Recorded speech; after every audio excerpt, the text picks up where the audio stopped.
બેટ દ્વારકાની અંદર આપ સૌનું સ્વાગત છે અને હાલ આપણે અત્યારે દ્વારકા ટુડે ટીમ જે છે એ બેટ દ્વારકા પહોંચી છે. મારી સાથે બેટ દ્વારકાના એક વરિષ્ઠ દ્વારકાધીશ મંદિરના ટ્રસ્ટી, હનુમાનદાનીના ટ્રસ્ટી અને આરએસએસ ગુરુદ્વારાના ટ્રસ્ટી અને આરએસએસ સાથે જોડાયેલા હેમ્પા વાઢેર આપણી સાથે છે. બેટ દ્વારકાનું ખૂબ જાણીતું એવું એ નામ છે અને એમના પાસેથી જાણીએ કે બેટ દ્વારકા વિશેની એવી વાત કે જે બહુ જ ઓછા લોકો જાણતે જે શખ્સિયત છે એ બેટ દ્વારકાને બહુ જ સારી રીતે જાણે છે.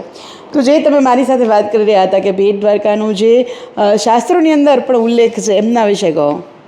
જો બેટ દ્વારકા એક એવું અલૌકિક આઇલેન્ડ છે, એક એવો અલૌકિક ટાપુ છે, એક એવો અલૌકિક દ્વીપ છે કે આની અંદર દરેક જાતની વનસ્પતિ થતી, દરેક જાતની. અને એ વનસ્પતિઓ હિમાલયમાં જે ઉગતી એ બધી વનસ્પતિઓ અહીં થતી. અને કારણ એ હતું કે આ બેટ દ્વારકા એવા અક્ષાંશ રેખાંશ ઉપર આવ્યો છે અને કુદરતે કે ભગવાને ઈશ્વરે દ્વારકાધીશે આ એટલી ધરતી 35 કિલોમીટર સરાઉન્ડ છે એની ધરતી એવી બનાવી છે કે આની અંદર તમે જે નાખો એ થાય. હિમાલયમાં થતું દરેક વનસ્પતિને અહીં વાવો એટલે થાય. આ બેટ દ્વારકાની ખરી ખૂબી છે. એટલે સાધુ સંતો, યોગી મુનિઓ, જતીઓ બધાય પહેલે દ્વારકાધીશના દર્શન ન કરતા, પહેલે આવીને જંગલમાં જતા, એની જડીબૂટીઓ બધી વીણે, પછી થેલો પોતાના સ્થાનમાં રાખે. અહીં ઘણા સાધુઓના સ્થાન હતા, એમાં રાખી અને પછી દ્વારકાધીશના દર્શન કરવા જતા. એટલે એક આ વિશિષ્ટતા તો છે, પણ વનસ્પતિની અંદર આ વિશિષ્ટ કહેવાતું. અને અહીંથી જ દરેક વનસ્પતિઓના નામ દરેક વનસ્પતિ શાસ્ત્રીઓએ મેળવ્યા છે. કચ્છના ઇન્દ્રવદન મહેતા અને કારાણી એણે જે પુસ્તક લખ્યું છે મરુભૂમિની વનસ્પતિઓ, એ વનસ્પતિઓનો મુખ્ય જે પુસ્તક છે 300 પાનાનું, એમાં દરેક વનસ્પતિ અહીંથી જ એણે મેળવી હતી. અહીંયા જ એનું પરીક્ષણ કર્યું અને સમાજને એણે આયુર્વેદનું મોટામાં મોટું મરુભૂમિની આયુર્વેદનું જ્ઞાન આપ્યું. હવે ભારત વર્ષમાં જુઓ જેટલા સાધુ સંતો જ્યાં જ્યાં બેઠા છે, આશ્રમો કરોડોના અબજોના બનાવીને, એને તમે કાન પાસે જઈને પૂછશો ને કે તમે અનુષ્ઠાન ક્યાં કર્યું, એટલે એ તરત જ કહેશે કે બેટ દ્વારકામાં. આજે પ્રેમ ભિક્ષુક મહારાજનું અનુષ્ઠાન અહીંયા, સીતારામ બાપુનું અનુષ્ઠાન અહીંયા, લક્ષ્મણ ચૈતન્યજી મહારાજનું અનુષ્ઠાન અહીંયા, દેવરા બાબાનું અનુષ્ઠાન અહીંયા. જાની માની સંતોની જેટલી હસ્તી ભારત વર્ષમાં 1000 એવા સંતો છે, એનું નામ આપણે ઘણાના નામે હું તો ભૂલી જાઉં છું. બધાના અનુષ્ઠાન અહીં થયા છે. આ અનુષ્ઠાનિક ભૂમિ છે અને અવિનાશી ભૂમિ છે, આનો નાશ નથી. સાથે જ બીજું એમ પણ પૂછવા માંગીશ કે અહીંયા જે શીખોનો એક ગુરુદ્વારા પણ આવેલું છે, જેમના આપ ટ્રસ્ટી છો, તો એમનો પણ એક ઇતિહાસ છે, તો એ શું છે? ગુરુદ્વારા વિશે સમજાવો. જો અહીંયા પહેલે મુસ્લિમ વસ્તી હતી જ નહીં. અહીંયા વધારે પડતું આ જંગલ હતું અને જંગલ એટલે એવું ગાઢ જંગલ હતું ને એવું અલૌકિક જંગલ હતું કે અહીંયા માલધારી સમાજ વધારે વસતો હતો. અહીંયા દરેક માલધારી પાસે 2000 3-3000 ઘેટા બકરા રહેતા, એવો માલધારી સશક્ત સમાજ અહીં વસતો હતો.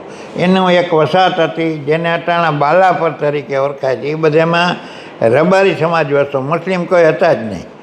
હવે એ સમાજના જે ઓઢણા એના પહેરવાના એ બધા લાલ રંગથી રંગવાના હોય.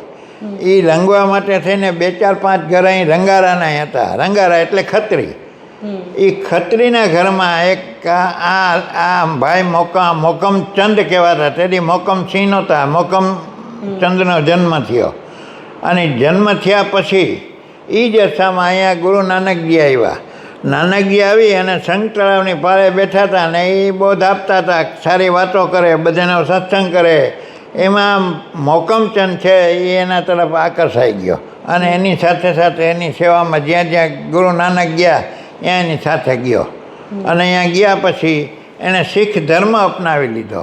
શીખ ધર્મ અપનાવ્યા પછી જે એના છેલ્લા ગુરુ ગોવિંદસિંહ થયા ને, એ ગોવિંદસિંહે એમ નક્કી કર્યું કે હવે મારે આ કમાન છે ને એવા માણસોના હાથમાં સોંપવી છે કે જે માણસો મજબૂત હોય, શૂરવીર હોય, ફરે એવા ન હોય, દેશની રક્ષા કરે, ધર્મની રક્ષા કરે. ધર્મ એટલે હિન્દુ ધર્મ, તેથી હિન્દુની જ રક્ષા કરવાનું હતું ને, એની રક્ષા કરે એવા 5 લોકોને મારે છે ને આ સ્થાપના કરવી જોશે. એટલે એણે એક મોટું વિશાળ સંમેલન બોલાવ્યું.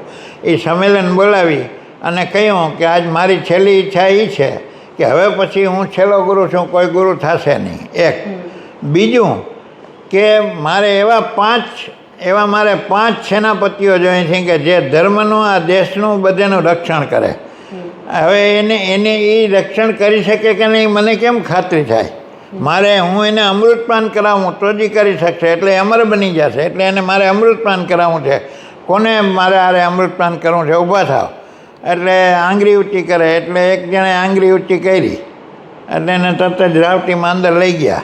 અંદર લઈને ચૂપચાપ બેસાડી દીધો. બેસાડીને પાછા તરવાલને નીતરતી લાલ રંગથી રંગેલી ટીપા પડતા હતા અને બહાર આવ્યા. જોઈ કે મેં અમૃતપાન કરાવી દીધું જેને કરવું છે એને. હવે બીજા કેને કરાવું? આંગળી ઊંચી કરે એટલે એક બીજો હિંમતવાળો હતો તૈયાર થયો. ભલે કે અમારું શીશ ઉતાર નાખે ગુરુ ગોવિંદસિંહ, ધર્મને માટે અમે છે ને, એ ઊભો થયો મારે કરવું છે અમૃતપાન. હાલ આવી ગયા રાવટીમાં. અંદર એને બેસાડી દીધો ને પાછી લોહી નીતરતી તરવાલ બહાર લઈ ગયા. એ રીતે એને 5-5ની પરીક્ષા સમાજ સામે લઈ અને પછી 5-5ને જીવતા બહાર કાઢ્યા. અને એને કહ્યું કે આ મારા પંજ પ્યારે છે અને આ પંજ પ્યારેનું કોઈ એ લડાઈ કરશે, ધર્મને બચાવશે, દેશને બચાવશે અને એની કોઈ આજ્ઞા ઉવેખવાની નથી. એટલે પછીથી પંજ પ્યારેની એક સશક્ત મંડળ છે, સશક્ત શક્તિ છે, એ શીખ ધર્મને અત્યારે સંભાળે છે. એમાં આવેલું આવે પંજ પ્યારેમાં એના જે નક્કી હોય મંડળી એ પ્રમાણે. પણ એ પંજ પ્યારે એટલે ગુરુ ગોવિંદસિંહની પરીક્ષામાંથી પાસ થયેલા નીડર અને લડાયક યુવાનો. એમાંના એક અમારા બેટ દ્વારકાના. અને ખાસ એ પણ અહીં સુધી આપણે વાત સાંભળી છે. અહીંની વાત હવે વધુ ઇન્ટરેસ્ટિંગ છે કે ખાસ તમારે એ પણ લડાઈ લડવી પડી કે એમને અહીંયા જ એની જન્મભૂમિ છે એવું તમારે સાબિત પણ કરવું પડ્યું. તમારી પાસે એવા આધાર પુરાવા પણ છે એવી તમે વાત કરતા તો એ પણ જણાવો. હા, જો પહેલે તો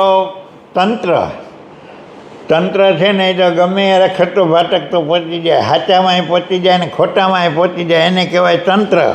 સમજ્યા? હવે એ તંત્રએ બરડિયા નક્કી કર્યું ભાઈ મોકમચંદનું જન્મસ્થાન અહીં છે. એટલે એને એ લોકોએ કીધું બુડિયા ગામ. એ સરદારજીઓ બુડિયા ગામ ગોતતા આવ્યા. એટલે મેં કહ્યું કે ભાઈ બુડિયા ગામ છે નહીં ક્યાંય. બુડિયા વિસ્તાર હતો અમારે રબારીઓ જ્યાં વસતા ને એ વિસ્તારમાં બાલાપર ગામમાં પાણી ઉતરે ને એટલે અમારો આખો વિસ્તાર દેખાય ને પાણી ભરાય એટલે અમારો આખો વિસ્તાર બુડી જાય. એટલે બધા એમ કે અમે બુડીએ જાય. બાલાપર ન કે અમે બુડીએ જાય છે.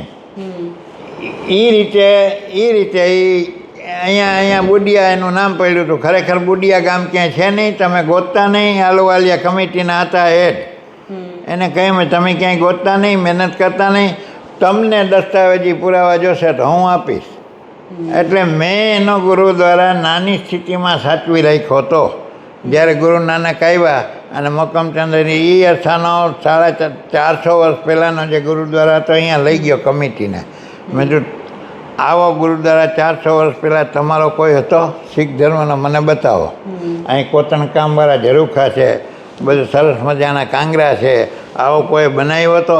એનો મતલબ એ થયો કે શીખ ધર્મમાં કોઈક એવો જોરદાર માણસ થઈ ગયો છે કે જેની મહત્તા અને સત્તાથી એણે અહીં સારું કર્યું છે.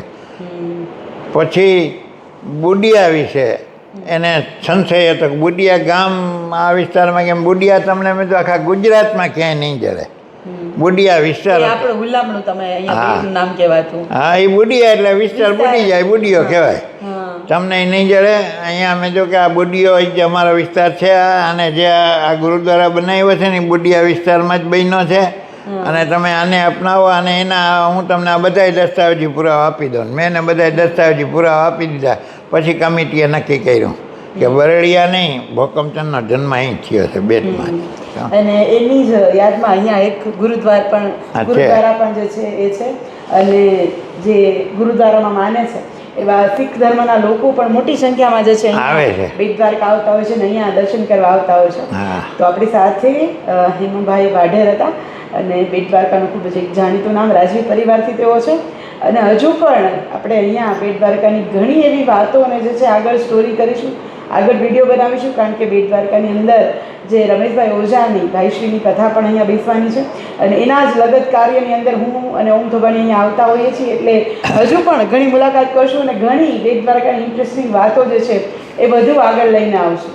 ત્યાં સુધી like, comment and share. Dwarka today, Vrinda પાડ્યા. સૌને જય દ્વારકાધીશ.